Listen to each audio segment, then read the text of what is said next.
বিরতির পর স্বাগত। এই মুহূর্তে চোখ রাখছি বিশালগড়ের দিকে। বিশালগড় বাইপাস সড়কে দু গাড়ির মুখোমুখি সংঘর্ষে গুরুতর আহত গাড়ি চালক এবং অভিযোগ উঠছে যে রোগী নিয়ে ঘুমন্ত অবস্থায় গাড়ি চালাতে গিয়ে বিশালগড় বাইপাস সড়কে মারুতি এবং লরির এই মুখোমুখি সংঘর্ষ হয়, যেখানে অল্পেতে রক্ষা পায় মারুতি গাড়িতে থাকা রোগী সহ রোগীর আত্মীয় পরিজনরা। ঘটনা বিশালগড় বাইপাস সড়কে এবং ঘটনাস্থলে বিশালগড় থানার পুলিশ ছুটে আসে এবং দুর্ঘটনা আর গোটা বিষয়টি তিনি জানার চেষ্টা করে। দুর্ঘটনায় যেন অভিযোগ উঠছে যে এই বিশালগড় মহকুমায় দুর্ঘটনা যেন পিছুই ছাড়ছে না, প্রতিনিয়ত এই বাইপাস সড়কে দুর্ঘটনা ঘটছে এবং তার কি মূল কারণ থাকতে পারে সেই নিয়েও কিন্তু ইতিমধ্যে একাধিক প্রশ্ন শুরু হয়েছে। সে বিষয়ে সংশ্লিষ্টদের কি বক্তব্য শুনুন।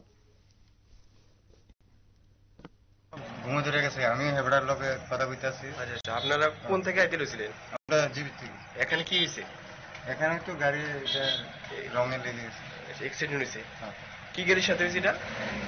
আরে এটা ভুলে গেছি গাড়িটা জানি না, মালবাহী কম মাল গাড়ি, ছোট্ট চার সেটা আছে। আপনার নাম কি? আমার নাম গৌতম দেবনাথ। আপনারা কই যেদিন লইছিলেন? বাড়ি কোনখানে বাড়ি?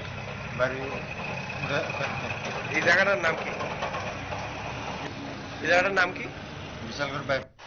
অ্যাকচুয়ালি আমরা এখন উদয়পুর থেকে আগরতলার দিকে যাইতেছিলাম, আর এর মধ্যে আমরা স্লো আমরা দিকে যাইতেছি, আর একটা গাড়ি আগরতলার থেকে উদয়পুরের দিকে যাইতেছিল আর কি। কি নিয়ে আইতে লইছিল?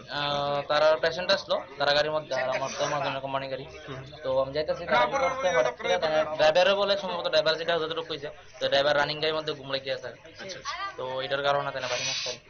কেমন ক্ষতি টতি হয়েছে নি? কারণ ক্ষতির অতি মোটামুটি হয়েছে প্রায়, তার গাড়ি হয়েছে, আমার গাড়িও ক্ষতি হয়েছে। তোমার কি গাড়ি?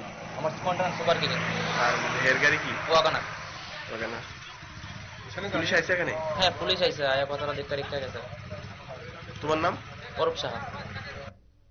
সংশ্লিষ্টরা অভিযোগ করছে যে ঘুমন্ত অবস্থায় গাড়ি চালাতে গিয়ে নিয়ন্ত্রণ হারিয়ে উদয়পুর থেকে আগরতলার উদ্দেশ্যে যাওয়ার পথে TR01A U1631 নম্বরের লরিটিকে সজোরে ধাক্কা মারে। সঙ্গে সঙ্গে এই দু গাড়ির একেবারে সামনের অংশটি দুমড়ে মুচড়ে যায়।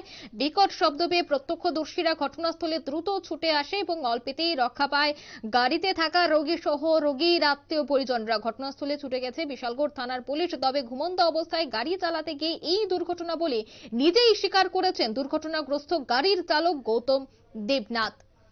মূলত অন্যদিকে লরির চালক অরূপ সাহা জানাচ্ছেন, যদি ওনার লরিটি দ্রুত গতিতে থাকতো তাহলে হয়তো ভয়ঙ্কর দুর্ঘটনা ঘটতো। এই মুহূর্তে নিয়ে নিচ্ছে ছোট্ট একটি বিজ্ঞাপন বিরতি, রয়েছে অন্যান্য সংবাদ, সাথে থাকুন।